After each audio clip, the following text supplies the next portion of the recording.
Hello నమస్తే welcome to our channel. నేను మీ రమారెడ్డి. ఈసారి అసెంబ్లీ ఎన్నికల్లో బండి సంజయ్, ఈటెల రాజేందర్ వంటి సీనియర్ నాయకులు ఎవరూ విజయం సాధించలేదు. దీంతో ఎమ్మెల్యేగా 3 సార్లు వరుసగా విజయం సాధించిన రాజాసింగ్ సీనియర్గా ఉన్నారు. ఆయన శాసనసభాపక్ష నేత రేసులో ముందున్నారు. తెలంగాణలో బీజేపీ బలం పెరిగింది. రాష్ట్ర విభజన తర్వాతే అంతకుముందు రాష్ట్ర రాజధాని హైదరాబాద్లో మాత్రమే బీజేపీ ఉనికి అంతో ఇంతో ఉండేది. విభజన తర్వాత రాష్ట్ర వ్యాప్తంగా కొంతమేర బీజేపీ బలపడింది. తెలంగాణ ఆవిర్భావం తర్వాత రాష్ట్రంలో 3 సార్లు అసెంబ్లీ ఎన్నికలు జరగ్గా 2014 ఎన్నికల్లో 5 స్థానాలు, 2018లో జరిగిన ఎన్నికల్లో 1 స్థానంలో, ఇటీవల జరిగిన ఎన్నికల్లో 8 స్థానాల్లో బీజేపీ విజయం సాధించింది. బీజేపీకి గతంతో పోలిస్తే ఈసారి మెరుగైన స్థానాలే దక్కాయి.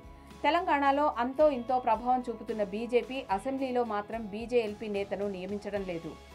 గత ఎన్నికల్లో బీజేపీ ఒకే స్థానానికి పరిమితం కాగా బీజేఎల్పీ నేత లేకుండానే గత అసెంబ్లీ ముగిసిపోయింది. ఈసారి బీజేపీకి 8 స్థానాలు దక్కడంతో ఈ దఫా ఆ పార్టీ శాసనసభాపక్ష నేతను ఎంపిక చేసే అవకాశం ఉందని తెలుస్తోంది. ఒకవేళ శాసనసభాపక్ష నేతను నియమించాల్సి వస్తే ఎవరిని ఎంపిక చేస్తారనే విషయం ఆసక్తికరంగా మారింది.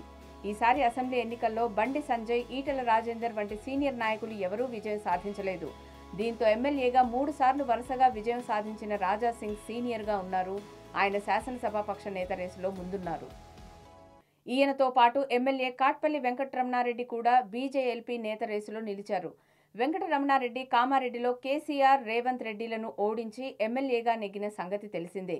బీజేఎల్పీ నేతగా వెంకటరమణారెడ్డిని నియమిస్తే బాగుంటుందనే చర్చ కూడా బీజేపీలో జరుగుతోంది. మరి ఈసారైనా బీజేపీ అధిష్టానం బీజేఎల్పీ నేతను నియమిస్తుందా లేదా?